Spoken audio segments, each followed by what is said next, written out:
நம்ம ஊர்ல இருந்து வெளியூர் போறப்போ பஸ்லயோ கார்லயோ ஜன்னல் ஒரு சீட்டு கிடைச்சிருச்சு அப்படின்னா சொர்க்கமே நமக்கு பக்கத்துல கிடைச்ச மாதிரி அவ்வளவு சந்தோஷப்படுவோம். போயிட்டே இருக்கிறப்ப இந்த இயற்கையெல்லாம் ரசிச்சுக்கிட்டே அப்படியே டிராவல் பண்ணி போறப்போ ஒரு காத்து வாசத்தை அப்படியே நம்ம சுவாசிச்சு டிராவல் பண்ணோம்னா அது ஒரு அலாதியான சந்தோஷத்தை கொடுக்குங்க. இது ஒரு பக்கம் இருந்தாலும் இந்த பைபாஸ்ல நம்ம போயிடறப்போ சென்ட்ரல் மீடியன்ல பாத்தீங்க அப்படின்னா அரளி செடியை வளர்த்துருப்பாங்க. எதுக்காக இந்த இடத்துல இவ்வளோ அரளி செடியை கேப்பே இல்லாம வளர்த்து வச்சிருக்காங்க அப்படின்றதுக்கு பின்னாடி நாம விசாரிச்சா அதுக்கு பின்னாடி ஒரு சயின்டிபிக் ரீசன் அப்படின்றது இருக்கு. அது என்ன காரணம் அப்படின்றத இப்போ உங்களுக்கு சொல்ல போறோம். பொதுவா இந்த அரளி செடி அப்படின்றது நீல நீளமான இலையோட இருக்குங்க. இந்த அரளி செடியில பொதுவா செவ்வரளி வெள்ளரளி அப்படின்னு சொல்லி 2 வெரைட்டிஸ் இருக்கு. நேஷனல் ஹைவேஸ்லாம் ஒரு நாளைக்கு குறைஞ்சபட்சம் லட்சக்கணக்கான வண்டிங்க போயிட்டு வந்துட்டு இருக்கு. இப்படி இந்த வண்டிங்க போயிட்டு வந்துட்டு இருக்கிறதுனால இது வெளியேற்றுற இந்த கார்பன் மோனாக்சைடு அப்படின்ற புகையில நச்சுத்தன்மை அதிகமா இருக்கும். இந்த நச்சுத்தன்மையான காத்தை நம்ம சுவாசிக்கிறப்ப வாகன ஓட்டிகளான நமக்கு சுவாச பிரச்சனை எல்லாம் வரும்.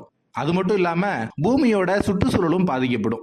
கார்பன் மோனாக்சைடு அப்படின்றத உட்கிரகிச்சுக்கிற மாதிரி இந்த அரளி செடியை நேஷனல் ஹைவேஸோட சென்டர் மீடியன்ல வளர்க்குறாங்க.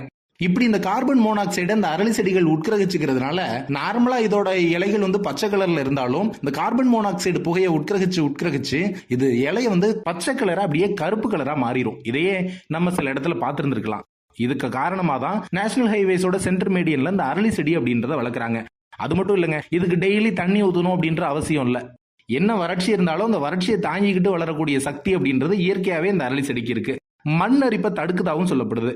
நைட்டு நேரத்துலலாம் நம்ம டிராவல் பண்ணி போனோம் அப்படின்னா ஆப்போசிட் சைட்ல இருந்து வரக்கூடிய வண்டிகள் ஹெட்லைட்டோட வெளிச்சம் அப்படின்றது நம்ம கண்ணை கூசும். அதுவே இந்த சென்டர் மீடியன்ல இந்த அரளி செடி இருக்கிறப்போ கரெக்டா லைட்டை ஆப்போசிட் வர்ற வண்டிங்க மேல டைரக்டா படாம இந்த அரளி செடி அப்படின்றது தடுக்குது. கூடவே இதை பராமரிக்கிற செலவு அப்படின்றது ரொம்ப ரொம்ப கம்மி. அது மட்டும் இல்லாம ஆடு மாடுங்க எல்லாம் இந்த இலைகளை சாப்பிடவே சாப்பிடாது.